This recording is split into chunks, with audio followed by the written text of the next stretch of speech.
What's going on, everyone? We're going to talk about logical fallacies real quick and how prevalent they are in the community and the benefits of being able to identify these and how much it will actually help you to be able to think more critically in your researching and in your reading. This is critical to this movement because there's a lot more FUD than non-FUD going around right now. A lot of people are choosing to ignore reality. They're choosing to ignore documentation. They're choosing to appeal to irrelevant authorities, and they're doing a lot of other things like arguing from incredulity. They're using a bandwagon fallacy, ad hominem. It's going around all over the place, and we're about to break it all down. And I do have to cut this one short, so I have to leave in a minute, but I'm going to go over a couple of them, give a few examples, and hopefully it'll help you distinguish between the FUD and the non-FUD going forward. So what is a logical fallacy? It's an argument that may sound convincing, which is the scary part because we have a lot of salesmen out here on Twitter and Reddit.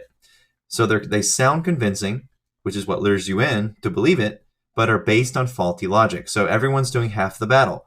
It sounds great, but we're not taking a step back and then looking into the logical standpoint behind the claims. So what's the purpose of pointing them out? It helps identify FUD within the community, helps argue for your position in an argument and against your opponent's position by identifying weaknesses in their arguments. Logical fallacies are how people get scammed, tricked, baited, schemed, and again, tricked for some reason. Improve your reasoning by learning logical fallacies and how to identify them in conversation. Critical for social media. So the first one we're going to look at is an appeal to authority, an argumentum ad verecundium. This fallacy happens when we misuse an authority.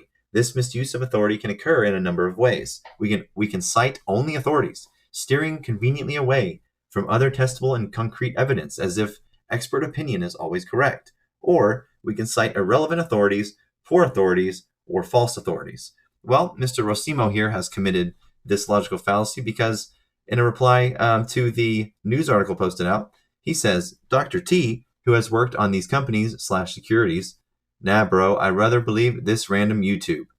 Well, first of all, work on your grammar. And number two, he's appealing to authority because he appeals to a relevant authority, such as Suzanne Trimbrath, as she has been out of the market for over a decade. She has only experienced the 70s through the early 2000s, so that is irrelevant to today's time period.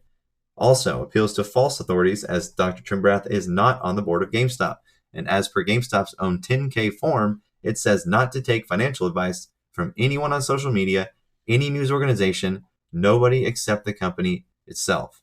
So sorry, Rosimo, that's not an argument. You've ignored concrete evidence and you're choosing not to believe it. That's no longer my problem. The ball's in your court.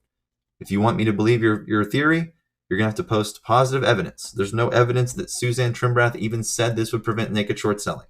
And I've demonstrated based on the literacy that it will not prevent naked short selling. So continue on doing what you want to do. Next, bandwagon fallacy and ad populum. This one is huge in the community. The bandwagon fallacy assumes something is true or right or good because other people agree with it. So this is how those hedge funds get everyone on Reddit.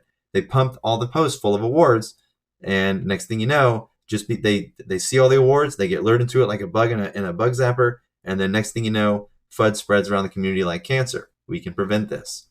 A couple of different fallacies can be included under this label, however, since they are often indistinguishable in practice. The ad populum fallacy is when something is accepted because it's popular, which is like what we're seeing going on now. The consensus gentium is when something is accepted because the relevant authorities or people all agree on it. So it's kind of like mix and match here with what we were talking about previously. These fallacies often leave the participants confused when unescapable reality meets them. People believe infinity pool exists, and these are some examples, because everyone is talking about it. People think computer share is important because everyone is talking about it. People think computer share is wonderful and then use bandwagon ad populum to support their position by relating RC to CS, which is illogical. So now we can conclude, based on being presented no other information other than infinity pool, RC uses it, and naked shorting prevention, now we can conclude based off of these facts that their position is invalid until we receive some form of documentation or some form of evidence supporting their claim.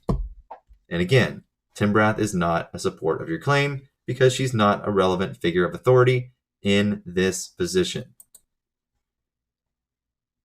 And this is what I was talking about confusing.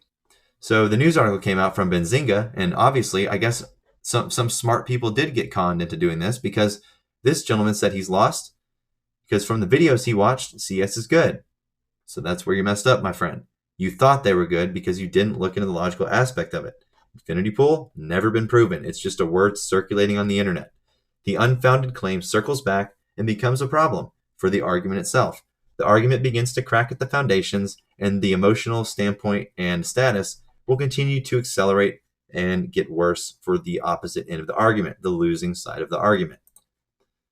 There's many more, but I encourage you to look into them on your own so you don't fall for them. Moelfs, that's what I called it, the uh, mother of all logical fallacies. So this is the mother of all logical fallacies here. This comment just shows how illogical this gentleman is. So first statement, yeah, whatever they're saying is bullshit. Sounds like they're scared and losing a revenue stream from loaning shares. Provides no evidence for that claim, and a little bit of ad hominem thrown in. You're registering your shares through a transfer agent, where Computershare is a massive agent for the markets and considered one of the best ways to purchase stock because you get official ownership, which is what institutions do when buying stock, which is what Matt Furlong did, which is what Ryan Cohen did. All of them do it. That's bandwagon fallacy. That's like the epiphany of a bandwagon fallacy. I don't know how he didn't see that he was doing that. Anyways, there's so much FUD around Computershare because it's the absolute kill switch to their fuckery and profiteering off of retail. Again, no evidence, no proof. Anyone who tries to say Computershare is bad and dangerous might as well tell you Ryan Cohen, Matt Furlong, the executives, BlackRock, and all other institutions that register shares with BlackRock are chumps. No, sir. I'm only telling you you are because you make no sense at all. You're confusing a lot of people, and you have no evidence for your claim. And to anyone out there who still thinks this is a valid idea to do this, please, for the love of God, come into Discord and tell me, show me anything. I'm dying because that poor woman, Suzanne Trimbrath, is spending her weekend answering all of y'all's stupid questions that don't have anything to do with this. So, oh man, stay logical, everybody. Stay logical.